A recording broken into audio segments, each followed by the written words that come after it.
Whether it's collecting grocery points, air miles, or getting cash back, the selection of credit cards with added bonuses are practically endless. So how do you know which type is best for you? CTV's chief financial commentator, Pattie Lovett-Reid, joins us from our BNN studio. Good morning. Good to see you. Hi, Bev.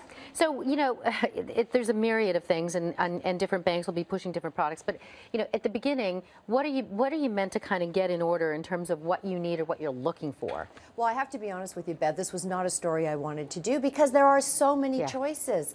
And so I often thought myself, okay, what am I doing? I'm looking at the bonuses, the rewards, and I'm looking at the cost of the card.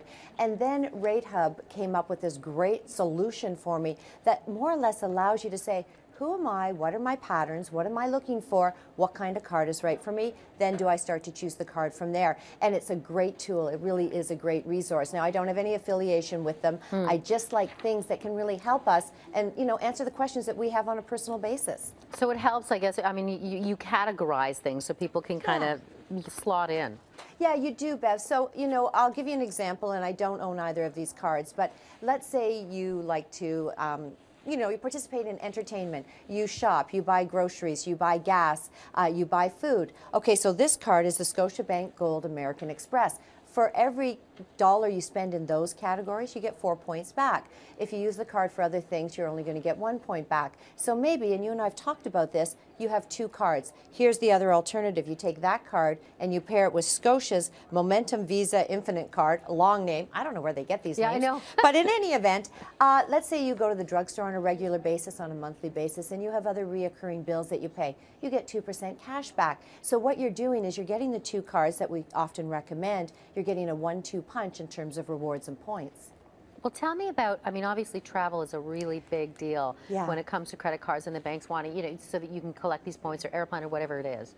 Yeah, you're right. There's Aeroplan, there are Air Miles. We have both of them in our household. But every time we go to redeem them, I have to take into account there may be fees and there may be taxes. And so you might get a higher value for your card if you go with a credit card provider that says, I don't care what you're going to do as long as it's associated with travel. And as I said, then you're getting sort of a bigger bang for your buck. But then again, it matters, I guess it comes down to your own personal choice. We still have those cards because they're okay for us and they work for us. What about insurance? That's a big one. Yeah, it's an often overlooked one as well because you often could have emergency insurance if you need it. You get sick and you're on a trip. What if you have an interruption or a cancellation? Maybe you rent a car and you'll get collision liability. So depending on how long you're actually going away for, you may not have to buy additional insurance at all, but you don't know it if you don't look at the details, and that can all be provided for you. With all of these long names, what if you just want a basic card? I know, and I absolutely get where you're coming from. I just want a Visa card or a MasterCard.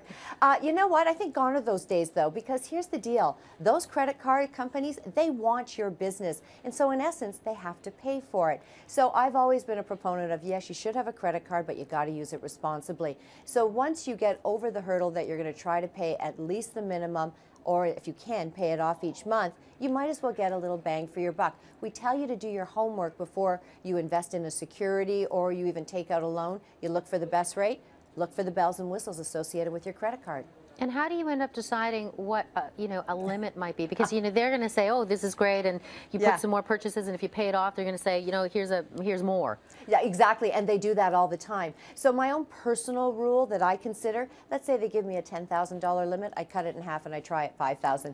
If I can't live with that $5,000, I'll incrementally hit it higher. But really, the more credit you have available to you, it compromises your credit rating. Even if you don't use it, the credit rating says, but you have the ability to. So we have to assume that at some point, maybe you're going to use that full limit. So cut it back, ratchet it to the bare minimums. Good advice, Pattie. Thank you. Thanks, Beth. You can read more in Pattie's blog at canadaam.ctvnews.ca.